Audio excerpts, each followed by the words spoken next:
Wonder Woman 1984 is a sequel of 2017's Wonder Woman. In this movie, Gal Gadot is casted, who was previously casted in Princess Diana. Wonder Woman was a step higher in DC film universe. The movie is set like in 1980s and looks colorful and vibrant. Patty Jenkins is directing Wonder Woman 1984 based on a script written by herself, Jeff Johns and David Callahan. Matthew Jensen is handling the camera. Hans Zimmer is composing the music of the film. Richard Pearson has the editing duties. As the title suggests, Wonder Woman 1984 will be set in the 1980s. The backdrop would be Cold War, though we do not know how big a role that will play inside the story. It is interesting, though, that the makers did not go for a post-Justice League setting. The film was a disaster, and most of Wonder Woman 2 would have had to focus on course-correcting the big DC team-up film. So just like the first film, Wonder Woman 1984 is going to be largely an independent film. And that is a good thing. Kristen Wiig is going to play the villain of the comic book Wonder Woman. Reports suggest that it would be New 52, the big DC Comics overhaul, Barbara Ann Minerva, which is good, and it would be interesting to see how the character is written and what Wiig, a good actor, brings to it.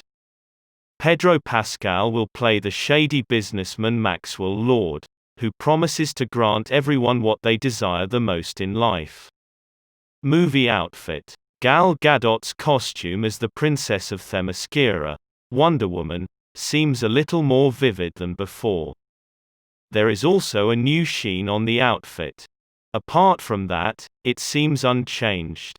However, at some point, she also wears a stunning golden armor that has a helmet like of an eagle. The armor also has wings that allow her to fly.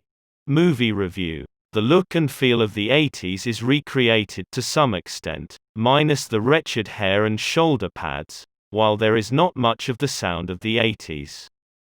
At just over 2.5 hours, WW84 could have done some trimming. The action sequences, while serviceable, are not spectacular.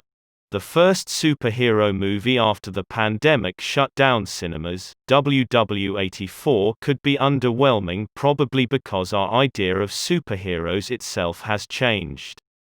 What can a superhero do against a virus? That is why Diana's quieter interactions with Steve find an echo in our hearts, as does her demand of, "Why can't I have this one thing?" Sure, Gadot and Pine once again have a charming chemistry, but his character's return from the dead, in which he, basically, takes over some poor guy's body, sparks more questions about the gaps in logic. In 1984, Diana's non-erotic yearning for Steve has become the entirety of her identity. Why? She doesn't miss her Amazon sisters, whom she can never see again, more. It's been about 70 years and she still hasn't moved on from Steve. There's something deeply sad and predictable about a female superhero so tied to a single man she's willing to lose her powers for him.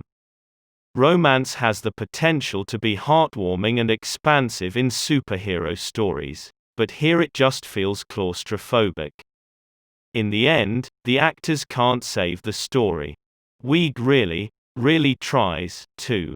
She vamps it up with Pascal, each of them going for arch performances the script can't match. The plot grows more tangled and confusing by the minute, as the film's central relationships are overshadowed by unnecessary globetrotting, flashy role reversals, and poor world building, which mines the time setting for visual and sonic cues but little else. The story does nothing to explain exactly what Diana has been doing in the years since World War I, or why she decided to ignore intervening global horrors she might have otherwise dismantled. In the comics, Diana forms a curious bond with Barbara, whose work as an archaeologist and obsession with the Amazons adds an intriguing layer to their friendship. Little of that transfers to the film, the sequel continues the franchise's earnest streak, but without a stronger narrative it feels unearned and, worse yet, calculated. Gal Gadot admittedly remains a warm presence in the franchise, and Chris Pine does his best with the story. It makes sense that Steve and Diana would become positioned against Barbara and Maxwell, with his murkily defined goals of domination.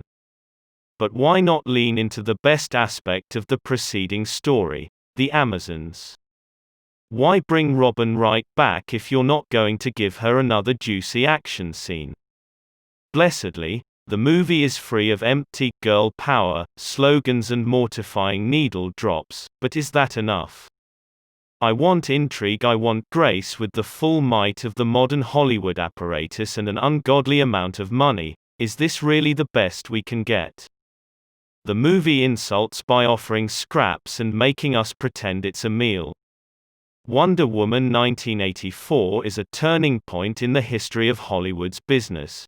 What with Warner Brothers banking big on the hope that the film's Christmas Day release will be the push its, admittedly good, streaming service, HBO Max, needs, in the US, at least. But the film is indicative of the larger pitfalls of an aging superhero genre. Watching Wonder Woman 1984, I couldn't help but think of the utter hollowness of representation and how corporations have adopted the language and posture of political movements in order to sell back to us a vacant rendition of the change we actually want. In many ways, studios have trained audiences to view the bombast of their blockbusters as possessing inherent worth, especially when they place reflections of us on the big screen. This isn't good filmmaking. And as more and more exciting directors get caught up in the gears of this mammoth genre, I can't help but reflect on how their talents would be better utilized elsewhere.